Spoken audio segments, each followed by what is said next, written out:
Hey guys, welcome back to Contest Prep University. I'm Joe Klemczewski with Adam Atkinson. We're in episode 4 in our series of female PED use.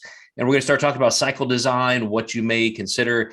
And I got to start with just a couple of stories, Adam. I occasionally have to have this conversation with bikini competitors, which is that, man, you are getting second, third at nationals. You're so close, but these women beating you are just bigger. You know, they got these shoulders, they got these glutes. And it's because they're doing stuff you are not. And it can be very disheartening for women who want to stay completely drug-free. Other women decide, as we mentioned a couple episodes ago, well, if I just take a little of this, can it help? And it's not going to hurt me. And can I just gain 3 or 4 pounds? So, I know that's an incredible doorway, or the biggest doorway I think women go through.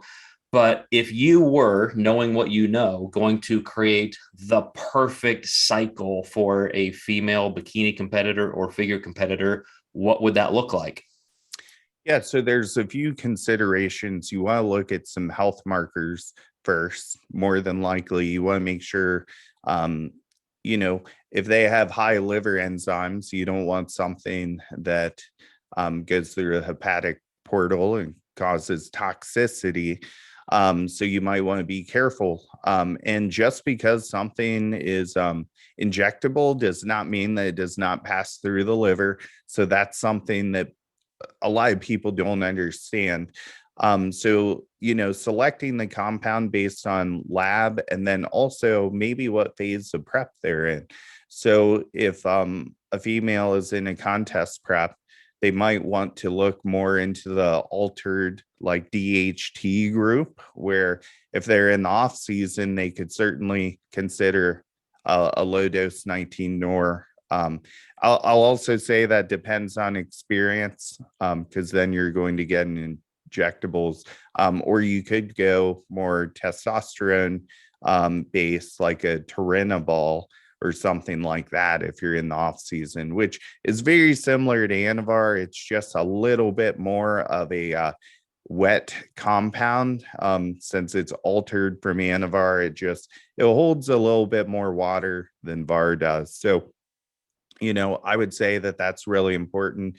Potentially using Primo if you do have a little bit of high liver enzymes, since that one doesn't affect the liver. But you want to go with the lowest effective dose possible. So just because you hear you can go up to this upper range by your reading, and let's say someone says you can do 20 milligrams of R, start off at 5 and see how it goes. Plan out your length, your tentative length, and maybe a tentative point where you draw labs to see how's your cholesterol affected. How are your endogenous hormones being affected? Also, how are your liver enzymes being affected? So I would usually, purchase those labs and have those done at least, 6 to 8 weeks into the cycle to see how this is affecting you. Because then, if you up the dose, you don't want to already have really, really high liver enzymes, and then you're adding more. So I kind of call this a titration method, where you're on a low dose, but your plan is, if it's tolerated well, to potentially increase it. But again, if you're progressing, you don't really need to add anything. So there's nothing wrong with staying 5 milligrams your whole cycle. So you just want to have a dynamic, and then select your compounds based on that prior info that I gave you. Well, I want to make sure people understand I'm not coming from any kind of a moralistic judgment perspective. I mean, I know this is here. I know steroids can be incredibly helpful for some people. I mean, my gosh, let's look at TRT for men and even HRT for women. And so it's almost it's disappointing to me that these are illegal. I wish people could, with good education, could be able to use them for multiple reasons. But I do like what you said in the fact that, if you're starting with a minimum effective dose and you're seeing some progress, I see a lot of women starting that way. It almost reminds me of the 60s and kind of the Arnold era, where these guys wouldn't take 17 different compounds cycling 365 days of the year. they would be off of everything. And then, for 12, 16, 20 weeks before the contest, they start cycling things in. And that's how they maintained a little bit more of an aesthetic physique.